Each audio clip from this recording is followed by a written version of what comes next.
Let me first answer one of the questions that you get from a typical liberally biased media person that asks me this question when they heard that I was going to be at this Trump rally.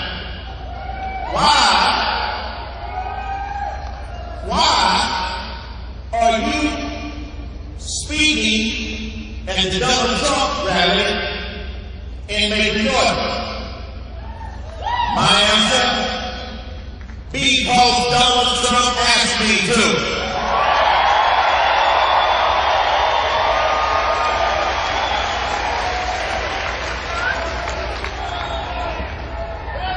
I knew Donald Trump before he made the decision to run president.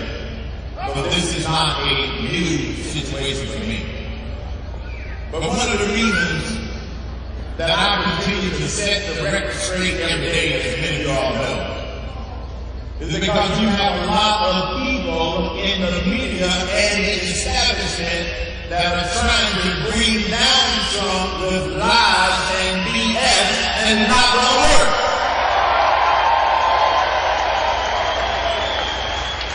I don't have to tell you that America is on the wrong track.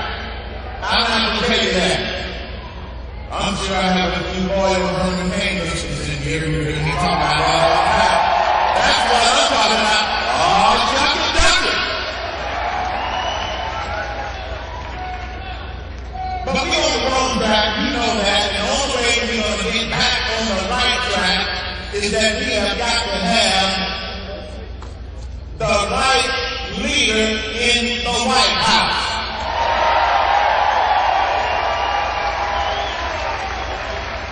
Because unfortunately right now, we don't have a leader in the White House.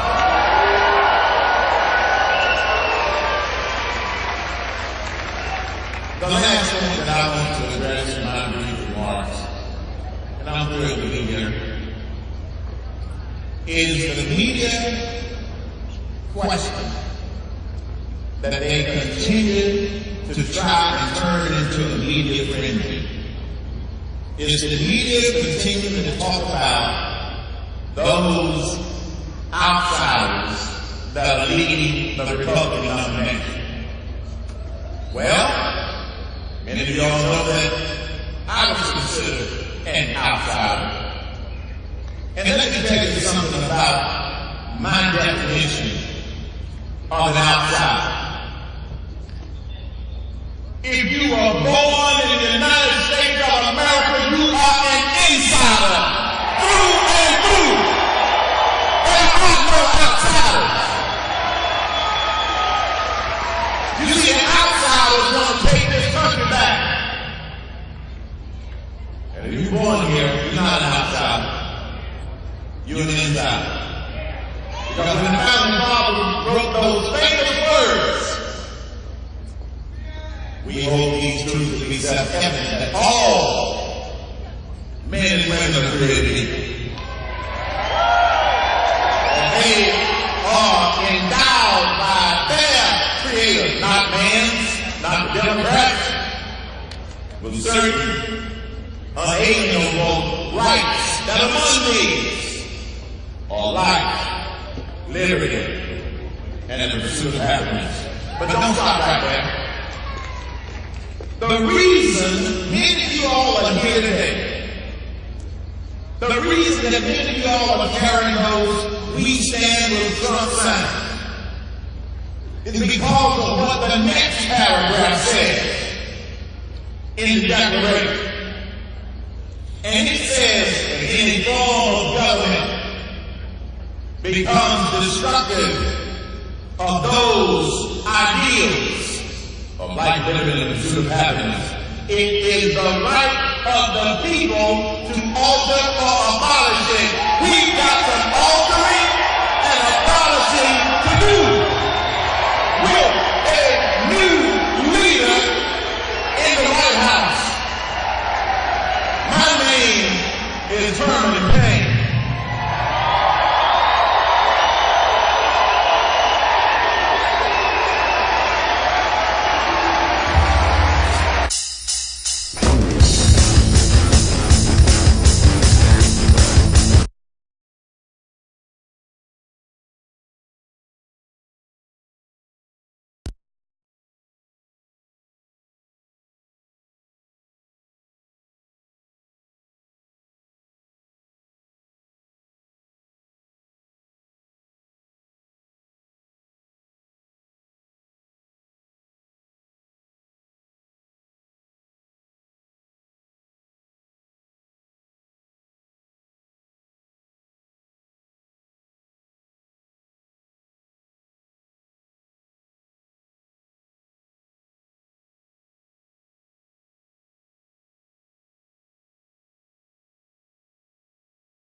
What a group.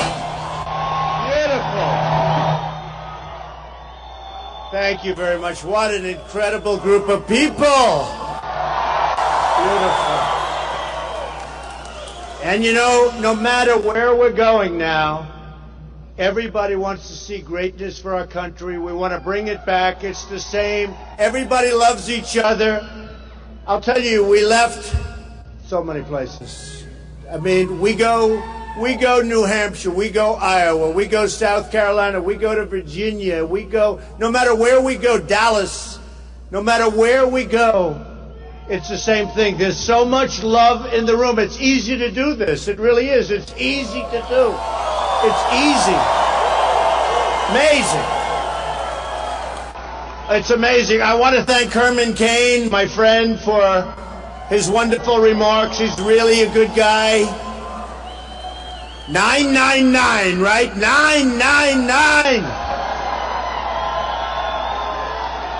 Wherever Herman is, thank you, Herman. And, you know, we had a meeting today that was amazing. We had the African-American pastors, so many came up to Trump Tower. It was like one of the most inspiring meetings. It was an unbelievable. The love they have for the people that they represent and people generally was incredible. And I just want to tell you, they left Trump Tower. I then immediately got on the plane. And I felt very inspired. It was a really terrific day. So, and Bruce is here. Where is Bruce? Bruce Lavelle. Where is Bruce? Bruce, get over here, Bruce. Do you know Bruce? If you don't know. Bruce. Come here, Bruce. Bruce. All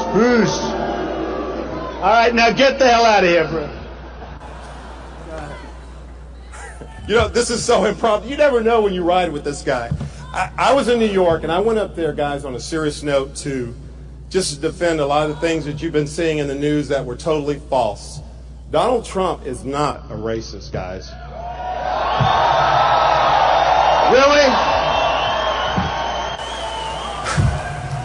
You know, I went to his campaign, and I'll be honest, you guys probably never met him. I've met him several times. I actually rode back on his plane and got to help land the plane with my beautiful wife, Sharon, over here. Where are you, Sharon? And we had a big meeting up at the Trump headquarters, and we had over hundreds of pastors that showed up that looked like me and different leaders across the country to denounce this rumor, this accusation against this fine man. And it's all... Guys, the first thing when I walked up to his office, I looked around, and it was so culturally diverse. It was amazing. Most of the women were in charge. They had the higher positions in his organization. Did y'all know that? But on a serious note, I won't talk because it's about Donald Trump. I just want to let you know that, you know, I'm wholeheartedly thankful to be a part of this campaign and to help him, and I hope you guys help him. I know there's a lot of establishment guys. I was part of the establishment. I used to be a chairman at Gwinnett GOP chair. Some of y'all know me. But I'm here to tell you it's not about anything else except you guys, the people. And I just want you to let you know that Donald Trump is here for everyone. He hears every voice. And he's our guy.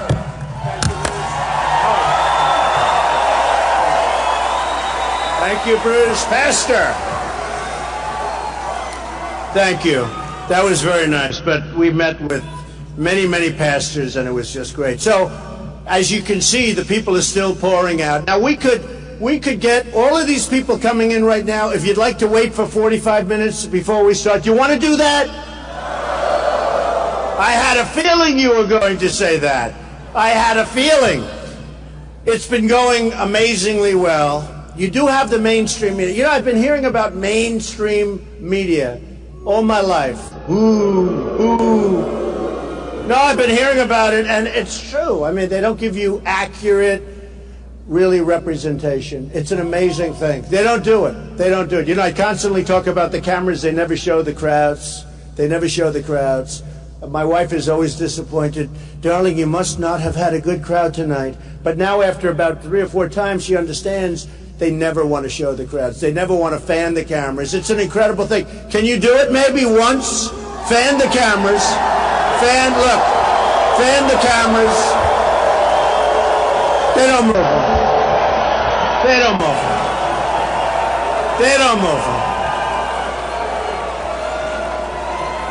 You know, I should be happy. It's focused on my face. They never move it. Nobody knows what's going on because you really don't. They don't want to. I mean, it sounds crazy. They don't want to show the kind of response we're getting. So we had 12,000 people. We had 12,000 in Sarasota, Florida on Saturday in an afternoon during football games. 12,000, biggest crowd ever. They'd never had a crowd even close.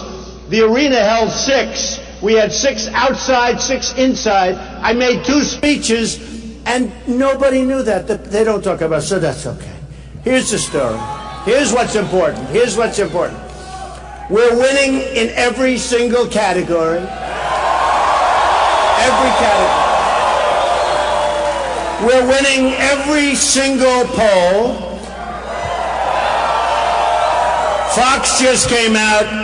We're beating Hillary Clinton even head-to-head by a lot. And I have to tell you, we're beating her by a lot. But she does, and this people are going to say, oh, that's not a nice thing to say. Who cares? We can't afford to be so nice, folks. We can't afford. We don't have the options. You know, for a while we had options. We could mess it up. We don't have the options. We've got to get it right.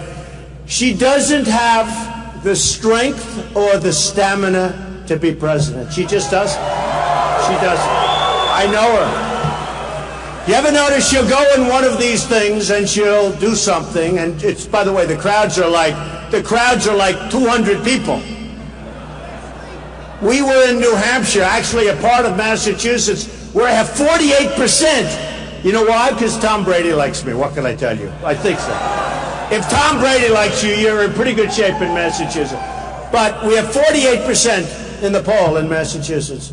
And we're landing, and Hillary is nearby, and she's going past, and we had all of the police in Massachusetts give us a motorcade. You never saw anything like it. It was like 50 motorcycles. It was the most incredible. I actually said, why do I have to be president? No president ever had a motorcade like we just got.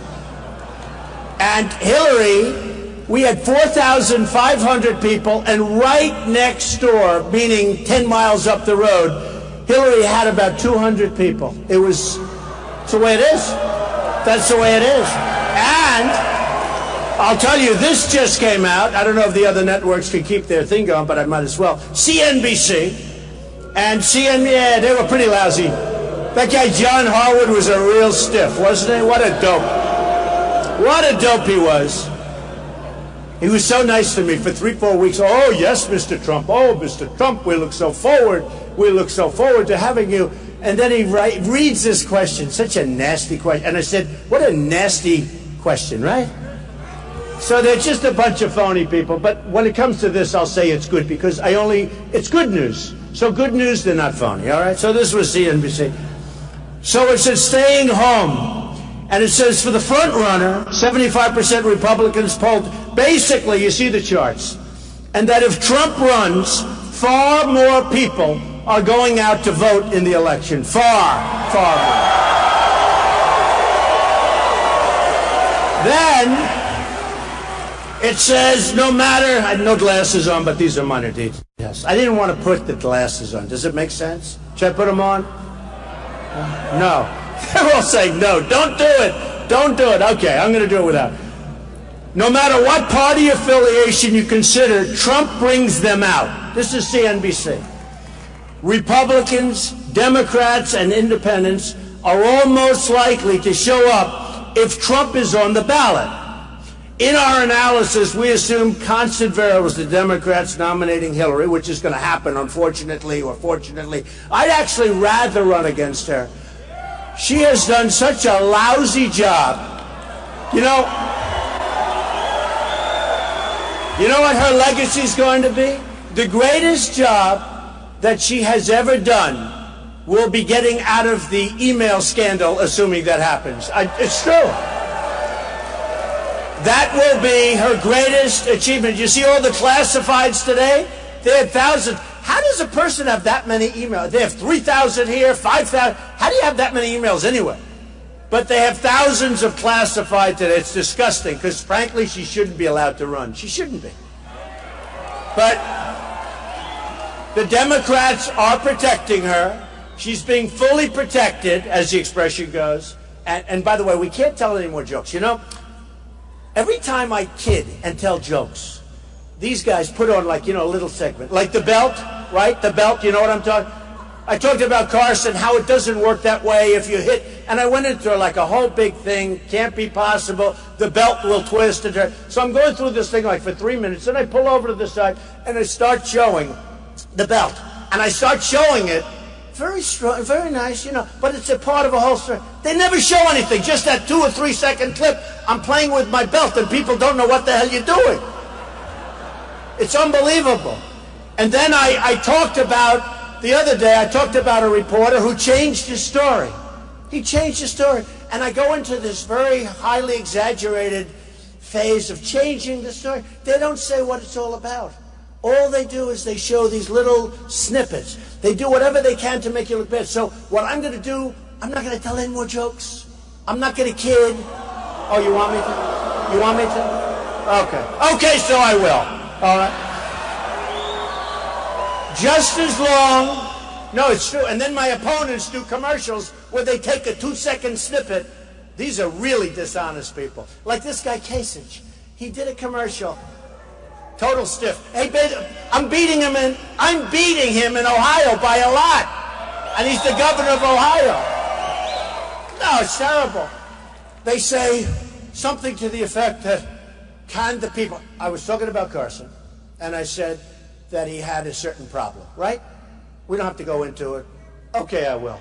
No.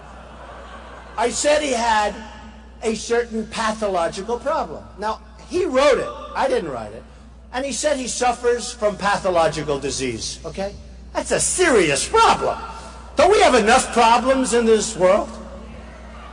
And I said, essentially, the people of Iowa can't be that stupid.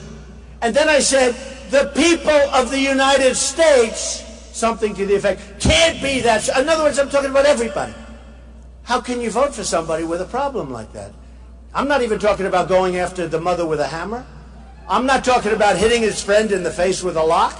And I'm not talking about that total nonsense about boom, into his stomach, and the belt saved it. Okay? Okay? I'm not talking about those stories. I said I'm not going to mention them tonight, so just disregard. It's like you're before a jury and the judge says, please disregard. Oh, okay, we'll disregard. So what happens is Kasich does a commercial.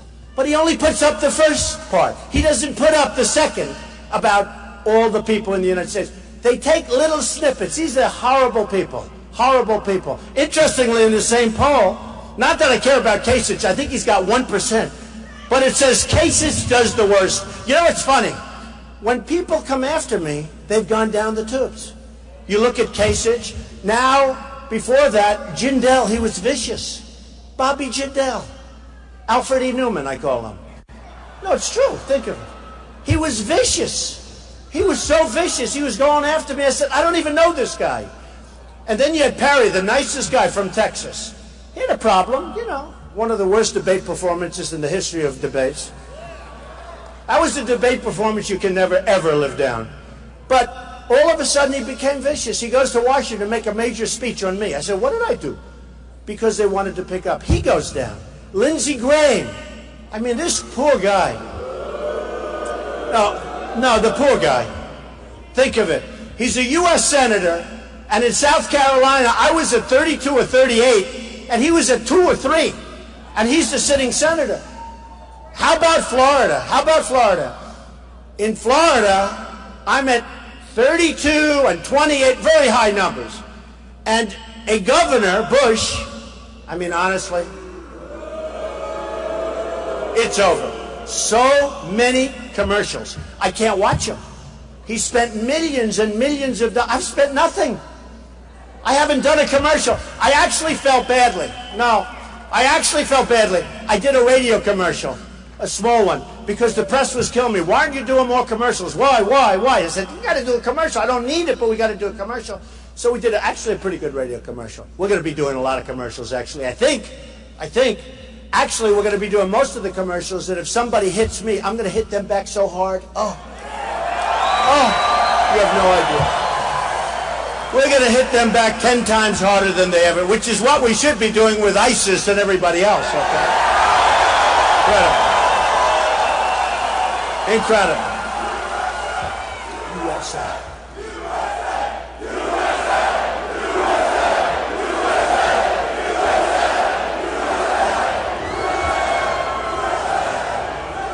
It's so cute. These people that are pouring in the back, they don't know what they're missing, do they? They don't know. So many things. But Lindsey Graham, disaster. Perry, disaster. All like disasters. Think of this. And a friend of mine said, you know, so far, now let's see, Christie hasn't hit me yet. He will. He has to. He has no choice. He's at 2 or 3. He's got to. He's going to hit me. At some point, Rubio's got to hit me. Hey, there's only one way you get to the top, and it's all through Trump. Let's face it. They have to. They have to. Even I think Cruz is going to have to hit me because, you know, he's a nice guy. He's been so supportive. Everything I said, he supported. Every single thing I said. And he's been so supportive, but at some point he's going to have to hit me, right? It's going to be a sad day, but we will hit back. I promise. I promise. But you look at what's going on, and you look at the world, and you see what's happening, and we have to get this right. We can't put a stiff, we can't put a low-energy person, we can't put people, some of whom I've gotten to know, some of whom I respect, some of whom I really don't respect. Some of whom I don't respect. I look at some of the people that are on the dais. I never debated before. Now, in all fairness, every online poll, Drudge, who's terrific. He's a terrific guy, by the way, Drudge. But Drudge does a big poll. Hundreds of thousands of people vote after the debates. Time Magazine. I was just on the cover of Time Magazine. Believe me. Other than that, I have no power over Time Magazine. Time Magazine, Slate, they all do these polls. There's like 5 or 6. So we have the debates. Every single debate, and believe me, hundreds of thousands, I am not telling people to make phone calls, all right? It's an online poll, which I think are actually better in many respects than when they interview 300 people and they say you're winning. I don't understand 300 people. I do understand 200,000 people, but I don't understand why they interview 297.3. 0.3 is a baby, okay? So I never understood that, but you know what? Whatever, I took that at the Wharton School of Finance. I took that whole thing, and it never made sense to me, but I guess it works, because usually they're right, although in the last number of elections they've been wrong. I hope they're right? I want them to be right. They got to be right. But you look at these polls, and in the debates, I won all the debates. And I'm saying to myself today, CNN, I'm coming over, and I told you we had this great pastors meeting. This great meeting. Look, the camera just went off from CNN. They know me. I love hitting them while their camera's on. No, I love it. I love it. So CNN gave me the worst story. It was like the meeting never even took place. And it was such a great, it was like a love fest. And I said, that's really unfair stuff. So maybe, how would you like to do this? Fox, for the first debate, ended up with 24 to 25 million people, one of the largest in the history of cable, maybe the largest show, I think, in the history of cable. CNN had 23 million people.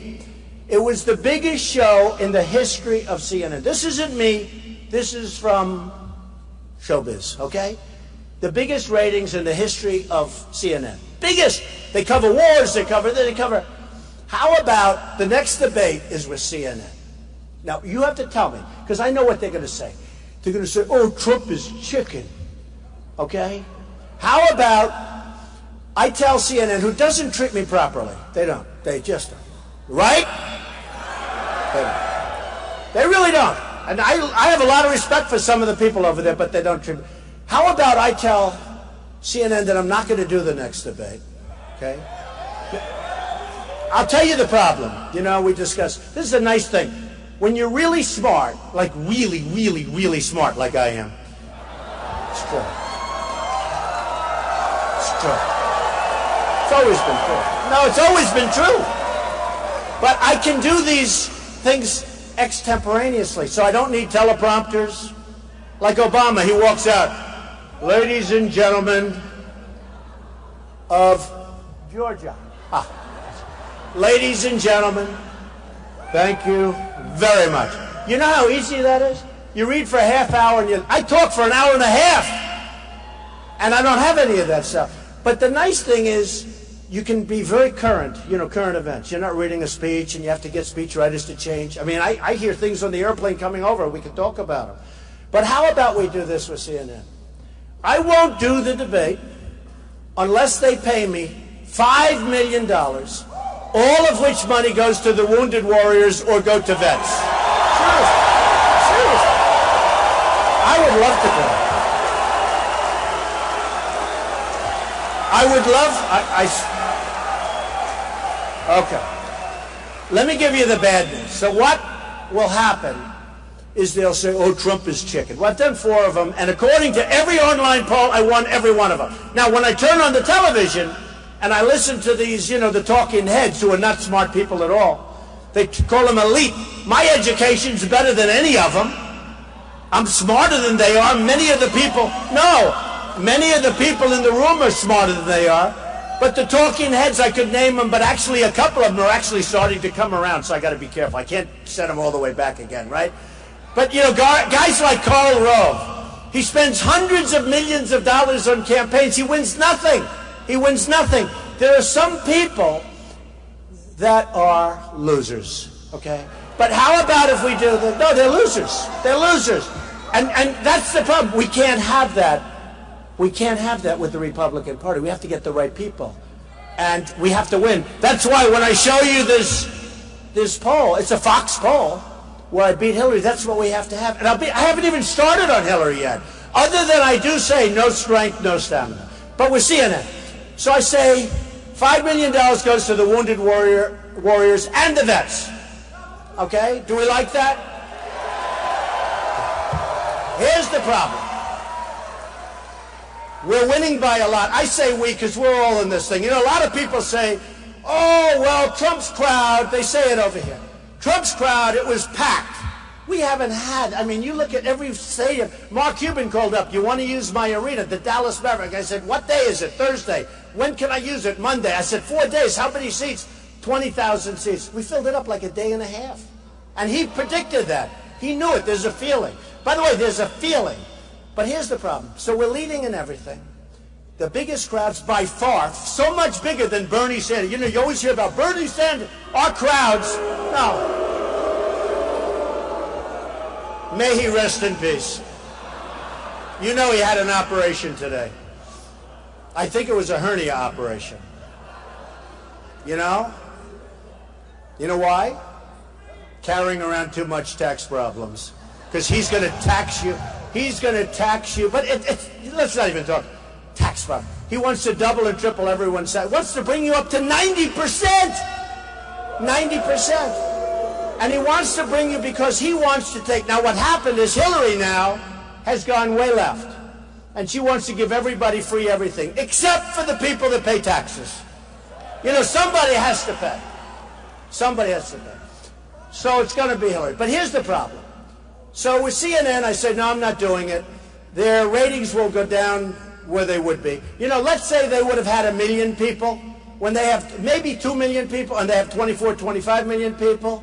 The case of Fox, 23.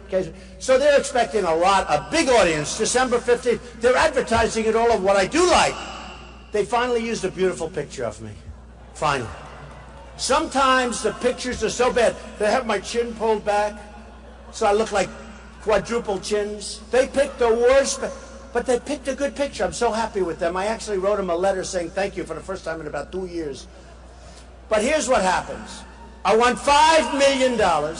They were getting $4,000 for a 30-second ad for the last debate. They went from $4,000 to approximately $250,000 for a 30-second ad. That's a lot of money. And then if you remember, CNBC extended their debate by 1 hour 2 days before. They said they're extending it because they were making a fortune. They were totally sold out. And who's the one that said, no way, you're not going to do it? I did. Not because I could stand up there forever. But I said, you're not going to do it. And everybody told me, everybody, this is like the wall. Believe me, we're going to build the wall. Mexico's going to pay for it. Believe me. It's like the wall. Like the wall. It's like the wall. Everyone says, oh, you'll never get Mexico to pay for the wall. So when I did this with CNBC, they were going to make it 3 hours. I said, number one, I can stand up here for 25 hours. I can stand up for 2 days. I don't care. But who the hell wants to watch the same questions over and over and over again, right? For 2.5, 3 hours. So I said, no way. And I said, we're not going to do it. In all fairness, Carson joined in with me. He said, absolutely, I'll go along. And they folded in about 2 seconds. That's supposed to be the business network. They folded quickly. They folded. So with CNN, here's what they'll say. Trump's chicken. He's afraid to debate. He's afraid to debate. And what I don't do, I just talked to Corey and Hope and all of my people. I said, I'd love, because I watched this story on the pastors. It was so terrible. It was done by a reporter sitting right back there. No, it's true. Who by the way, she wasn't even there. She wasn't in Trump Tower. That's where we had a beautiful news conference with all these pastors, and it was like we didn't do anything. I won't mention her name. I don't want to make her any more famous than she is. She's not very famous, believe me. But such a disgusting report. So the problem is they'll say that Trump is chicken. Now, if you're not leading and you're going nowhere, you have nothing to lose. But wouldn't it be bad? I'm leading the polls. I don't do it. I play cute, because you're playing cute, right? It gets out I'm chicken, which I'm not. One thing I'm not is chicken, okay? Remember, every single poll, I won every single poll in the debates, all 4 debates. Check it, folks. You know, I only say what's true, because if I say anything that's even slightly off, the next day I have headlines. Every single poll. But if I do this, it could be he's playing too cute, and maybe I don't do well, and maybe my real polls, which are the polls we're leading by so much, maybe they go down. So should I tell CNN that I'm not doing the debate because they treat me really unfairly? And say, but I will do it if you give $5 million to the vets? Or, well, now I know, with the people in this room, good. And if they covered my whole remarks, good, but they won't. They'll just cover a tiny bit. They won't mention what I just said. So they give you like 3 seconds of this. If I do it, I have a feeling I could face repercussions in the polls. Should I do it or not? I don't know if I want to take the chance. I don't know. You know, it's a little like, okay, we all heard of The Apprentice, right? The Apprentice, one of the greats. I love The Apprentice. So Mark Burnett came up, wanted to do The Apprentice. The show became a tremendous, tremendous hit. And by the way, the head of Comcast, who's a great guy, Steve Burke, came to my office just before I announced. He wanted to renew for a lot of money. I'll pay whatever. Wanted to renew. And I said, Steve, I think I'm going to run. I wasn't sure, because I wasn't sure until I got down that escalator with my beautiful wife waving. She was more confident than I was, I'll tell you. But she's waving.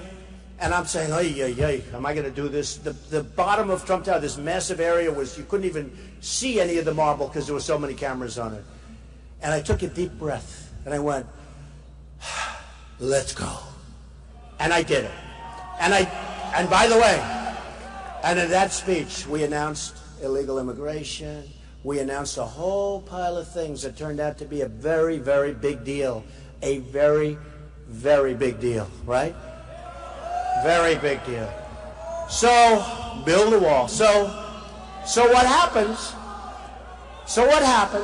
with The Apprentice is we went on, and they didn't have an option, because everybody said, well, Trump isn't going to be, he's not a television star. They did a 1-season deal without an option. Very unusual. They didn't want to waste the ink.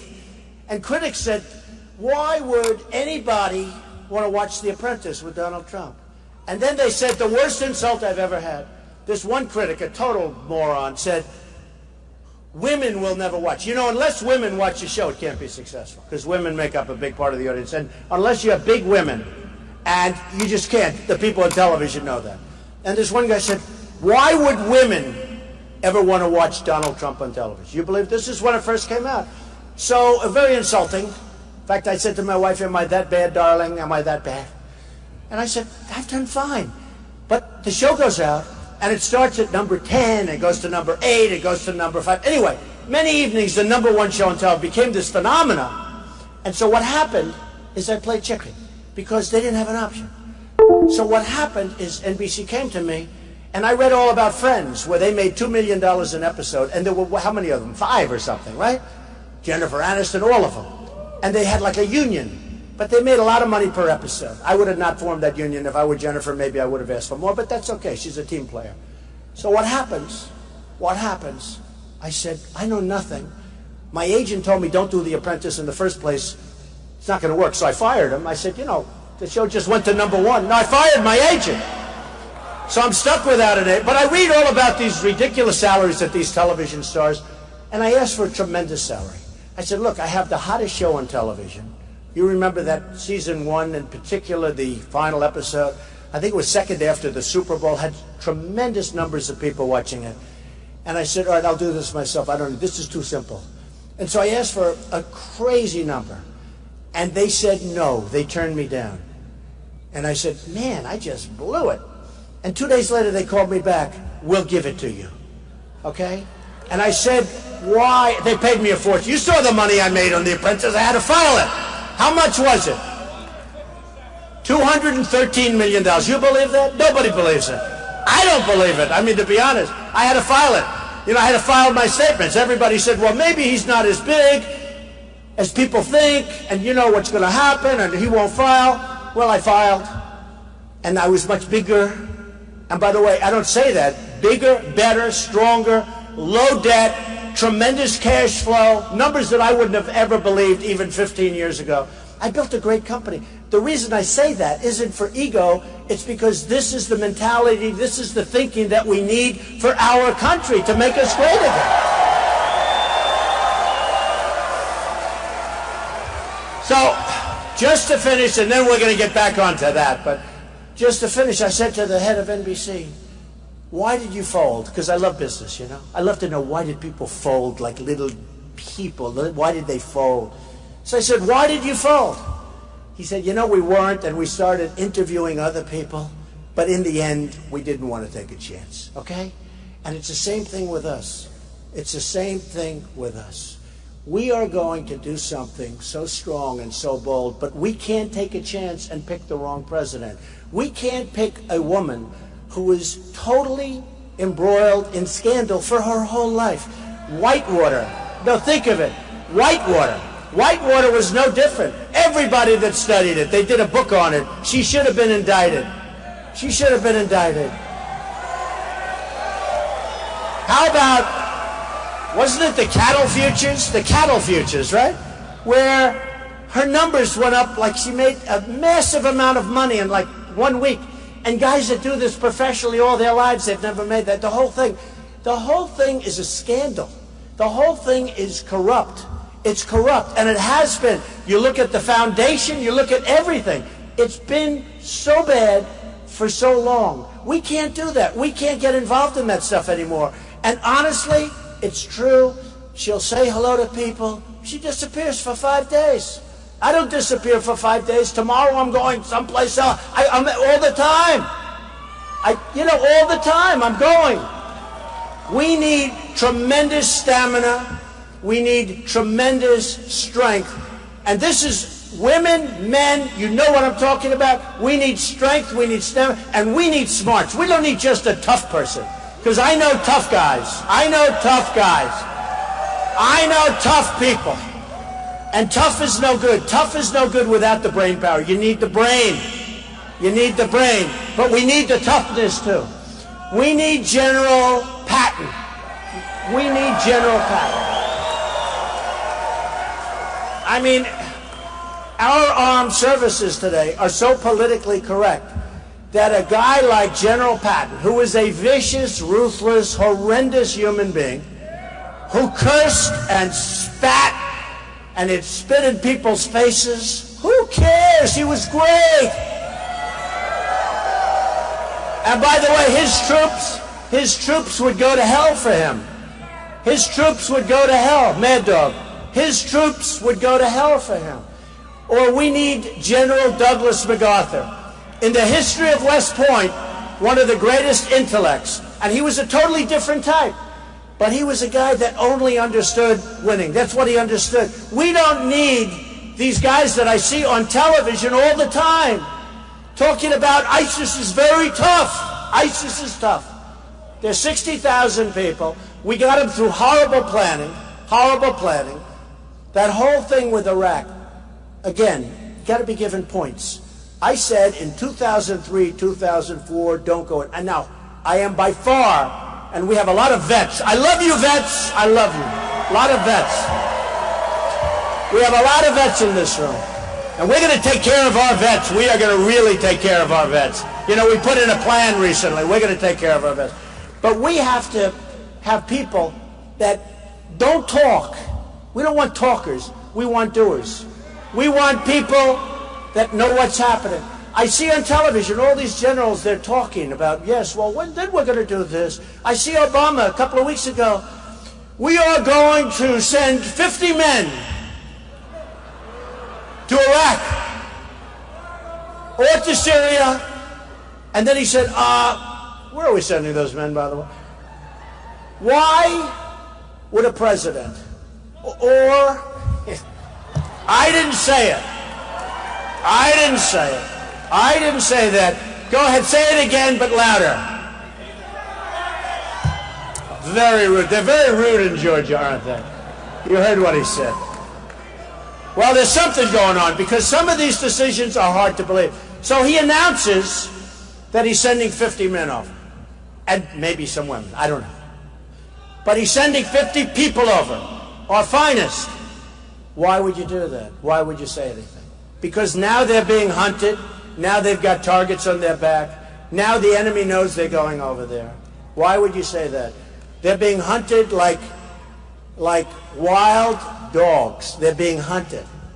Why would you say that you're sending 50 people? And it's, you know, the interesting thing, it's not even good psychologically, because 50 is not the number. I mean, you know, 50 people. So it's not even good from that standpoint. It's not like we're sending 100,000 people to go.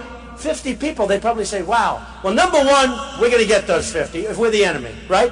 Number one, we're going to get those 50 and we're going to make them look real bad. And number two, 50 people. How stupid is this? Okay? If you're going to do it, either do it or don't do it. But you have to either do it or you don't do it. Their strategy is totally wrong. So I write the book, 2000, The America We Deserve. You saw that, right? Did you see the book? Does anybody have that book? The America We Deserve, in the year 2000. And I talk about Osama bin Laden, because he was a terrorist with a big fat mouth, and he was going around saying the destruction he's going to do. And I said in the book, 2 years before the World Trade Center came down, you better do something about this guy, Osama bin Laden. I said something about he's going to crawl into Iraq and come back. And a couple of people said, man, Trump actually called Osama. He did. He came back. He knocked down the World Trade Center with thousands and thousands of lives, and people still dying, and families still suffering because they lost people. This was the worst attack. This was worse than Pearl Harbor, because at least that was an attack on the military. This was an attack on innocent people working in an office and having lunch up on top of the world.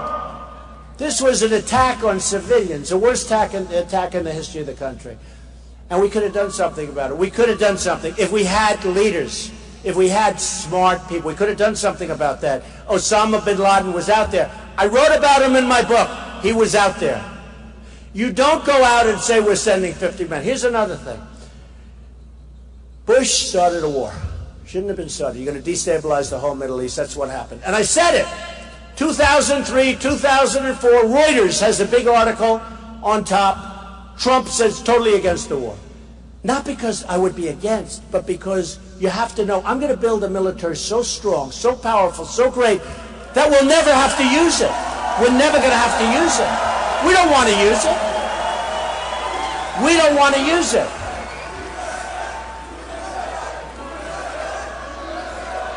Look, in many ways, the military is, and building it up, is the cheapest thing we can do. Because it's like the tough guy. You never really want to go against the tough guy. You know, you get the tough, we grow up and we all know what we're talking about. But I'm the tough guy. Well, hopefully I'm the smart guy. We have to have cunning. We have to have guile. We have to have a lot of different qualities. But we can't keep going with these all-talk, no-action politicians who are paid off by their PACs. They're paid off by the PACs. They're controlled like little puppets by their PAC. We can't keep going like this. We owe $19 trillion. That's now going to be $21 trillion. It's a number that's absurd. It's a number that who would have even thought this is possible? China's ripping us on trade. Japan is killing us on trade. With China, we're losing $450 billion on an imbalance a year. With Japan, it's $70 billion a year. Mexico's 45. That's why people say, I told you before, I say they're going to build a wall. You know why? Because they're making a fortune, Mexico. I love the Mexican people. I respect Mexico. I respect their leaders, but their leaders are so much smarter than our leaders. You stay in Mexico one extra day, they have 5 soldiers escort you out of the country. And yet they send everybody over that they don't want. People go through Mexico, keep going. The dummies in the United States are going to take you. A woman's pregnant. She has a baby. She steps over the border. She has a baby. It's an American citizen. We take care of the baby for 85 years, okay? No more. And I attacked that. Anchor babies. I attacked it. And I attacked it strong. And it turned out I was right. I didn't even know that at the time. Because everybody said, all of these dumbass politicians said, oh no, oh no. That's what they are. They're good at one thing. I'll tell you what. They're good at one thing. Getting reelected. I mean, I have to deal with them. A guy like Kasich, this guy's nothing. These are people that should not be on the stage. These are people, it's an embarrassment to have some of them on the stage. And some are very good. I'll be honest. I'm not going to tell you who because I want you to vote for me. But there are some that are very good. But there are some that should not be on the stage. I mean, you have a guy like Pataki. He doesn't even register in certain areas where you have to register. And he's going to be back on the stage. If I'm running the Republican Party, and if somebody's not registered, let's say in Virginia or let's say in South Carolina, because they don't want to pay the fee or because they can't get some signatures on a ballot, and he can't register because it's now the time limit, so you don't have South Carolina or you don't have Virginia, you're not going to be on the debate stage with us. But they don't do anything about it. They don't do anything about it. So we have to get tougher. We have to get smarter. We have to really run this country with love and with heart, and we have to take care of people that are sick, and we have to take care of people that need help. We have to get better health care. Obamacare is a disaster. It's a disaster.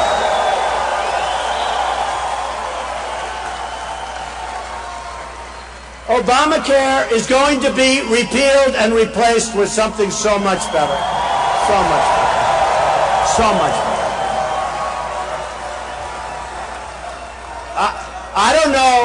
I don't know if you saw recently where premiums are going up 35, 45, 55%. People can't afford them. The coverage is horrible. The deductibles are so high that unless you're dead, you can't use it. Okay? You can't use it. It's useless. It's useless. It's terrible. And it was all a big lie 28 times. You can have your doctor, you can have your plan, you can have whatever the hell you want.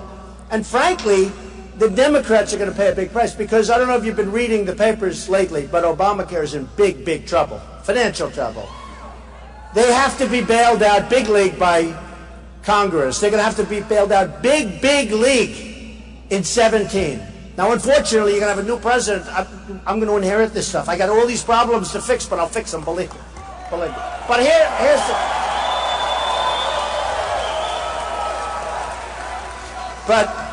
But here's the problem. The Democrats, at least we know where they're coming from, right? These Republicans, we send them to Washington. And I support them. I give a lot of money, all that stuff. But we send them to Washington, and they get down there, and they don't do the job that they campaigned for. They say, we're going to end Obamacare, right? I don't know if you have any of this area. Probably you do. We're going to end Obamacare. We're going to do this. We're going to strengthen up our military. We're going to take care of our vets. We're going to take care of our vets. They talk, and they talk, and they talk. Now they get down to these gorgeous halls with the beautiful marble columns and the angels on the ceiling, right? And he looks at his wife, and he says, we finally hit the big time, darling. Oh, we fought. And it comes to a vote on Obamacare. Everybody raises their hand. I mean, look at this last budget. This last budget was approved so fast, and we have to raise $2 trillion because of this budget. When you do the budget, you're supposed to start the following morning on negotiating because you don't have enough time. Then they say close down government. Everybody's afraid of closing down the government. And you know the funny thing? I wrote The Art of the Deal. The funny thing is that nobody's going to be blamed for closing down the government but Obama. When people read the history books, they're not going to say Boehner closed down. Nobody's going to know who Boehner is. They're going to say during the Obama administration, the government closed down. He was a horrible president. It's true. It's true. They're going to say he was a horrible president. He didn't know what the hell he was doing. He was a tremendous divider because he's the most divisive human being I think I've ever seen. And the one thing a lot of us thought, including me, I said, you know what? He's not going to be a good president. But you know what? He will unify, perhaps, the country. And he'll bring white and African American and everybody. He'll bring them all together. And you know what? That turned out to be totally wrong. It's never been worse. And when I met today with the African American pastors, never been worse than it is today. And frankly, if you're African American youth, 51 to 55% unemployed, I mean, everything is bad. The man has been a horrible president. He's been horrible. To a point where people that would never vote Republican come up to my office and they want to really talk turkey. And it's hard for them. They always go Democrat, and it's hard for them. But they come up to my office because they really want help. So he's been a great divider. He's been an incompetent president. Everything he touches turns to you know what. No, everything. Everything. Think of it.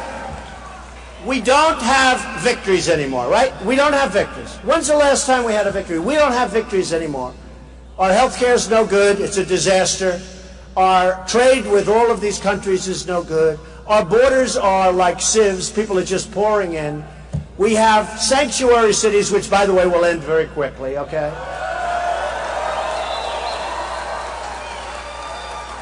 When I made the speech in Trump Tower that I'm going to run, and I gave up a lot. I gave up a lot because what I gave up is far more than any campaign is going to cost. I'm talking now in dollars. I gave up a tremendous amount, including shows and everything else. But I gave up a lot. You know, a politician gives up nothing. They run, they lose, they win, they run again. Totally controlled by their donors, by special interests, and by lobbyists, totally. And there's a story, and I have to tell you, because this is like, and I've been saying it for a long time, I think we had either 9 or 11 super PACs formed for me. Trump super PAC. One of them was the Art of the Deal PAC, the Art of the Deal. So people give money. You know, and a lot of these people that formed the super PAC have no money. Maybe I'll give you a good idea, right? You'll go form a super PAC, keep all the money for yourself. So I'm saying to myself, I wonder when people send to the Art of the Deal super, they probably think I'm running it. Well, we're not supposed to run it. I'm not running it. And I see these two young guys are on television, and I see others. And they're all talking about these super, nothing to do with it. We sent legal letters to all of these super PACs to close your doors, close up. I would have had hundreds of millions of dollars if I wanted to have a super PAC and if I wanted to have other people fund my campaign. I don't want other people to fund my campaign. No, I don't want them. Because nobody knows the game better than me. We take the small contributions because I have to. I mean, I have people sending me $21, $17, $28, $100. And you have to, those are people that are in love with this country. And you have to take it's called small, like tiny contributions. But these are people that really want to invest in this country, the greatness of the country. And frankly, to send the money back would cost more than some of the checks that come in. You wouldn't even know. And there's no letter I can write to a woman who sent in $17.50 with a 4-page letter. 4-page letter. So proud that she sent this money. There's no letter that I can write where she's not insulted. I have turned down tens of millions of dollars. And you know, most of those guys have gone to other campaigns because they want to, I mean, they're like horse players in a certain way, but they also want access and they want power. And they said, I don't want to take your money. I'm not going to take your money. So here's the story. It was just on the front page of the Los Angeles Times. A super PAC called American Legacy raised $6 million. Now this is, I guess it's a Carson or Carson-oriented super PAC, right?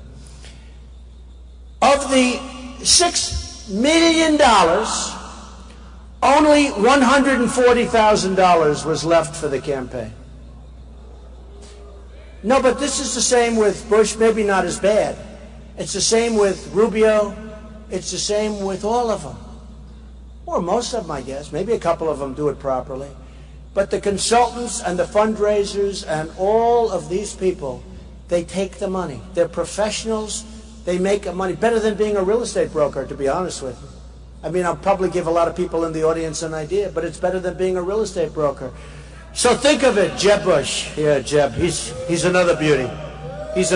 Jeb Bush the other day said, Donald Trump, you know, he's trying to talk tough now because I said he's got no energy, right? I called him a low energy person, so now he wants to be a tough guy. It doesn't work. You can't be tough if you're not tough, you know? We know that. He should be himself. If he's himself, he'd do better. Can't do any worse. But Jeb Bush the other day said, Donald Trump doesn't have the right tone to be president, the tone. And I said to he goes, who cares? That's very good. Who cares is right. So here's the story. So they're chopping off our people's heads in the Middle East, right? They're drowning people in cages. We're like living in medieval times. We can't waterboard. They asked me the other day, do you see that? They chop off heads. And one of the announcers asked me the other day, one of the talking heads actually, said, Mr. Trump, what do you think of waterboarding? What do you think? Right? I said, what do I think of waterboarding? Well, do you want to go a step further than waterboarding? Because I'm okay with that too. I said, you know, they're chopping off everybody's heads. Every day you see it. James Foley, great parents. I made a contribution to the people and to the parents, and because they did the Foley Foundation, and I got to know them and him, and through them. And he was like this great person. He was the first. And I said, you know, I think ISIS made a terrible mistake. When they did that, they created this tremendous hatred. Well, now they're doing it all over the place. And we haven't done anything about it. And we have a president that doesn't even want to mention Islamic problems. Doesn't want to mention it. Okay? Right? No, he doesn't want to mention it. He doesn't want to say, you know, when you think about it, he doesn't want to use the terms. He doesn't want to say what it is. And you can't cure a problem if you're not going to say what the problem is. You just can't cure it.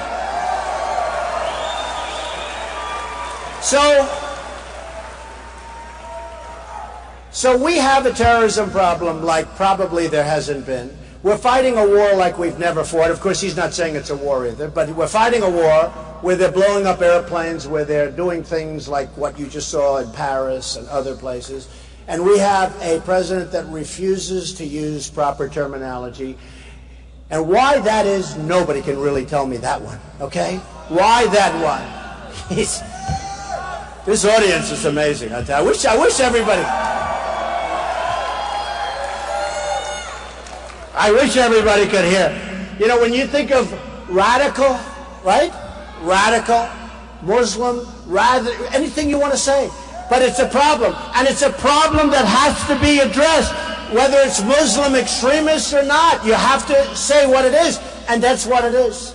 That's what it is. Even at a soccer game recently, you saw that the other day where they had a soccer game, they had 1 minute of silence for the people that were just absolutely bludgeoned, absolutely what they did in Paris. And people are yelling things from the audience, things that weren't supposed to happen. And the players were unbelievably embarrassed, and it was a great embarrassment. And you don't get a lot of reporting on it, but most of you have heard about it. That was last week. So we need strength, we need power, we need smarts. We're going to redo this country. We're going to make it better than it's ever been before. I really believe that. I really believe it. I really believe it. I really believe it.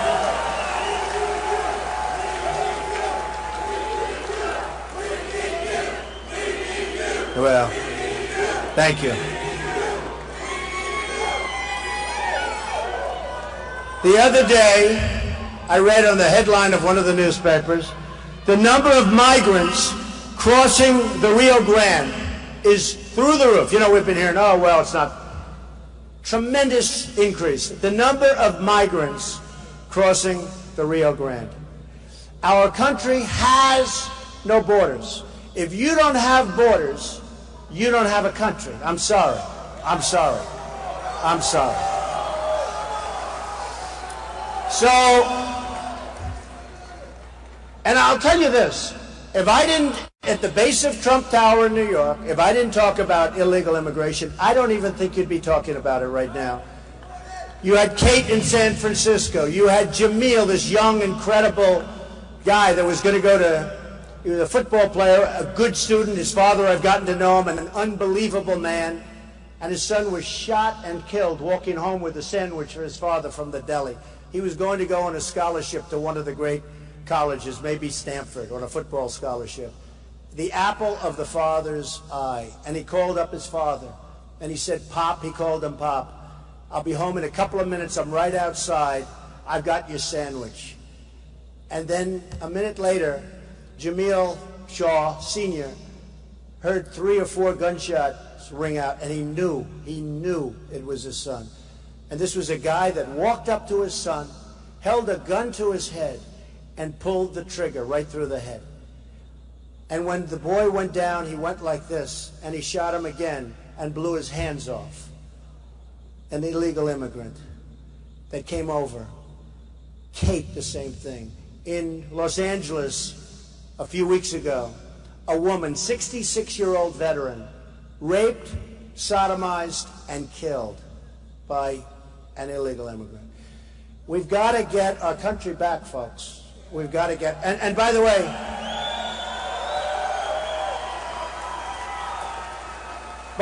these are 3 instances. These are 3. There are thousands and thousands and thousands. It's horrible. It's horrible. And the Border Patrol, I was over there not long ago in Laredo, Texas, and the Border Patrol, these are great people. And they're told, stand down, stand down. These guys are fantastic people. They'd love to do their job. They can't do their job. They're not allowed to do their job. And people are pouring into the country. And now we have Syrians that look awfully strong. No, can't do it. Hey, look, we all have a heart. And you know what I'm all for? I'm all for building safe zones in Syria, which is much less expensive. And believe it or not, they'd rather be there. You know, I have thousands of employees. And I have employees from parts of the world, all legally here, by the way. Oh, have I been tested? I have these guys going to reporters to every place. Have I been tested? But I have, and I don't know, maybe somebody sneaks in. Believe me, they'll find it if they do. But I have from all over. But you know, it's funny. They come from countries that you wouldn't think much of. You would never think that you'd want to go. Their big ambition is to make money here and go back to their country. They want to go back to their country. And I understand that. I understand that. They want to go home. They want to be back with their mothers and their fathers and their soil and their plants, even if the plant is not the kind of plant that you like. They want to go home to their country. And I understand that. And the fact is, if you build safe zones, and boy, do you have plenty of land over there, but if you build safe zones, and you got to get the Gulf states, as an example, Saudi Arabia makes $1 billion a day. Now, that was a couple of months ago when oil was high, so let's say they make a half. They make $1 billion a day. So much money, they don't know what to do with it. I know them. They're wonderful people. They treat me nicely. They buy my apartments. I love them, okay? But you know what? The money is enormous. We don't have money. We're a debtor nation. We got to get them to put up money. We defend them. We defend Germany. We defend Japan. We defend South Korea. And they're right next to the maniac. This guy's a maniac. We have 28,000 soldiers. We defend, they give us like nothing.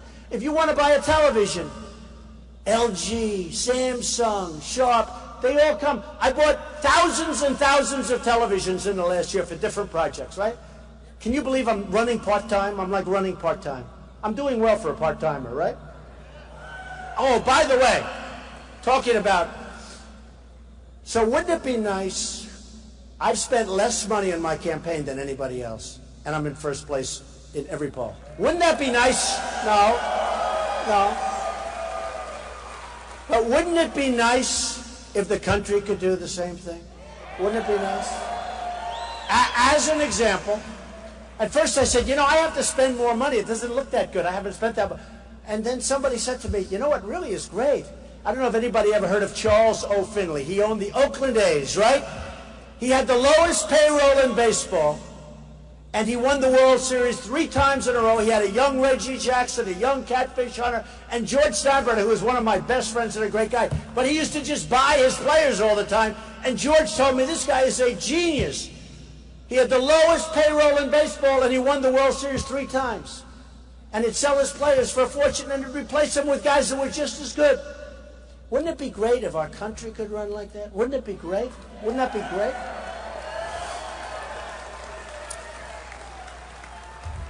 Do you remember for the last, because a lot of the people in this room know what I'm saying, and they've been following us. Do you remember when I've been saying oil, attack the oil, right?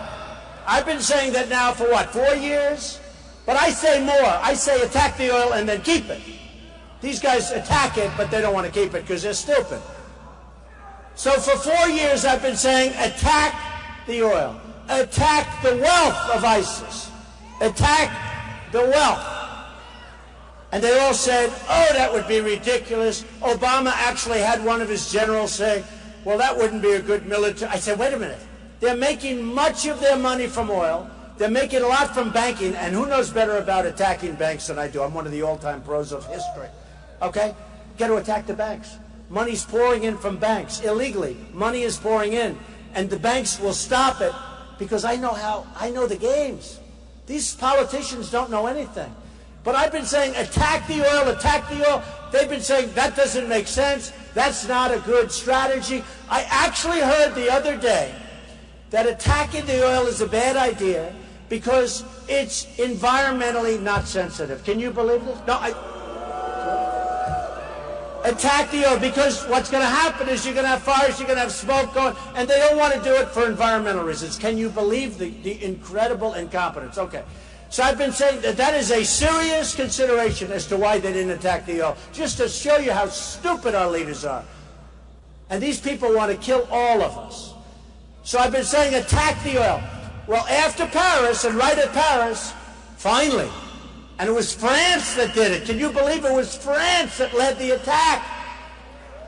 Which I'm happy about. But they finally started attacking the oil. And only one person back there said, that was Trump's idea a long time ago, and he's been saying it every chance I got. But I said one other thing. I said, attack the oil, go in there, recapture, get ExxonMobil, get a couple of these great companies, they'll rebuild the infrastructure. Don't worry about the infrastructure. These companies are amazing. Half of you probably work there. They're amazing companies. They will rebuild it so fast that they'll build it new and nice. We'll encircle it, we'll make a fortune, and we'll give a percentage of that money to the families of the soldiers of Iraq and other places that were killed and so badly wounded. We'll give a percentage of that money to the wounded warriors, and we'll take care of our people. But these guys don't want to do it. In the old days, to the victor, you're a military man. I can see it. Stands up straight, great guy. But I can see it. To the victor belong the spoils, right? We don't do that. We don't do that. We're so dumb. We go in, bomb the hell out of places, win, then we leave. And how about Obama? So he talked about the 50, but how about this one? When he gave the exact date when we're pulling out. Okay, how about that? And I said, wait a minute. It must be some kind of a game. I thought maybe he's playing a game. That he didn't mean it. Because if he doesn't mean it, he'll get him by surprise. See, our country needs the word unpredictable. We're totally predictable. He announces the 50. He announces next week we'll be bombing a certain city. In the meantime, it turns out to be hell on wheels because they're so prepared. because whatever he says turns out to be right. You'd think he'd be leading them. So what happens is Obama comes out and he said, we're leaving Iraq on a certain day. And he meant it. So what happens? And believe me, they don't want to be killed. You know, you read all about they going up. They don't want to be killed. They don't want to be killed if they can avoid it. So they pull back. They say, wait a minute, this guy, how stupid is he? He's told us when he's leaving. What do we have to fight for? They're leaving soon. So they pull back, and we think we're doing great because they pull back. And then we leave, and then they go and do whatever they want. And by the way, ISIS came because we had no control over the people that took over Iraq. They wouldn't let ISIS have their fair share.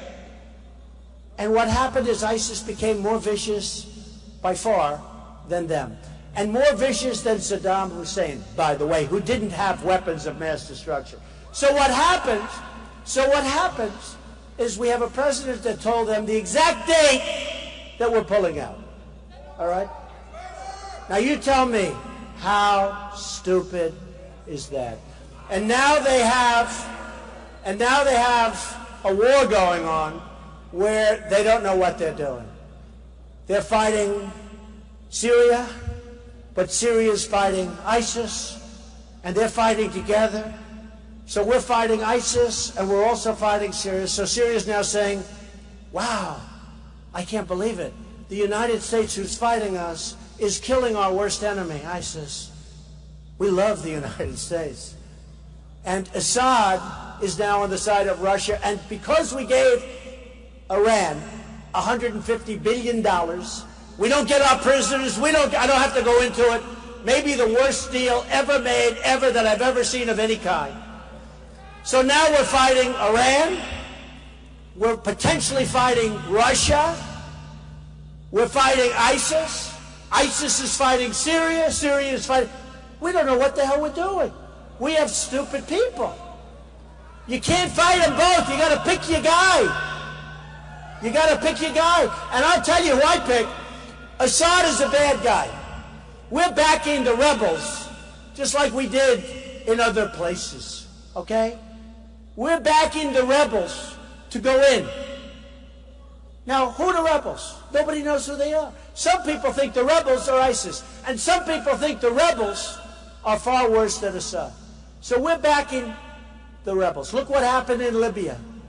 Look what happened in Iraq. We don't back people. And we give them our equipment. And one shot's fired up in the air and all our equipment is in the hands of the enemy. This stuff isn't going to happen if Trump gets there. Every single poll, not going to happen. Not going to happen. Every single poll is saying #1 by far on leadership. I'm not saying leader, I'm just telling you, I'll be a great leader. But every single poll, you know why I'm going to be a great leader? Because I'm going to win. You know, Vince Lombardi would win. That's why he was a leader. If Vince Lombardi for the Packers lost all the time, he wouldn't have been a leader. Okay? If Coach Belichick, who's a great guy, last night they had a little upset, but that's okay. But Coach Belichick is a winner. These guys, the only way you can be a winner, you can't be a loser and be a leader. You can't. It doesn't work. Because you may get away with it for a little while, but eventually people will say, wait, we keep losing. We want somebody that's going to win. I win. I win. I know how to win. I know how to win. Just like now, we're driving the Republican establishment crazy. Crazy. Crazy. They don't know what to do. And the reason they're going crazy is because they want to have their puppets, and I'm not a puppet. And when Ford, you know, which moved to Mexico, when they call me, I'm going to do what's right for you. I'm not going to do what's right for me because I don't care. And I'm not going to do what's right because they were fundraisers and they gave me a lot of money. And when Nabisco, which just moved its big plant to Mexico, wants something, oh, they're going to suffer. Oh, they're going to suffer. Okay? And when the fundraisers and the lobbyists and the special interests see me about Nabisco, I'm going to do what's right for you. So, really, in a nutshell, it's been great being with you tonight. It's like this all over. It's like the enthusiasm, the love, the incredible everything. It's like this all over. We have an amazing country of people that really want to see us be great again. the expression, "Make America Great Again." I mean, they really want to see it.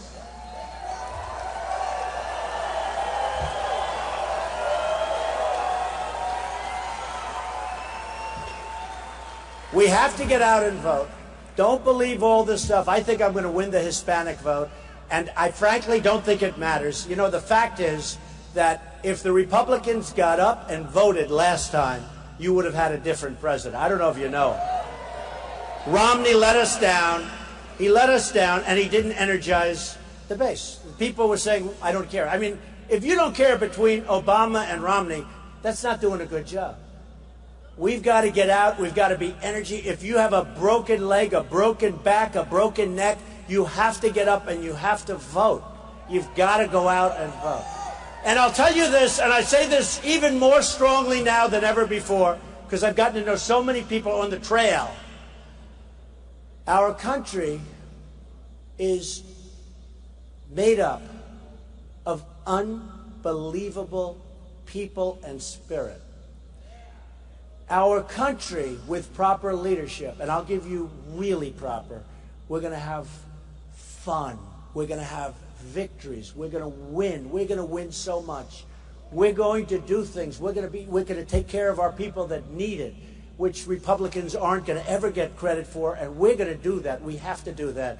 Otherwise, I wouldn't even run for office. We're going to have a big, beautiful heart. But we're going to make this country not only great again, we're going to make our country greater than it's ever been before, and we can do it. We can do it. Thank you. Thank you. I love you. Thank you very much. Thank you. I love you. Thank you very much. Thank you.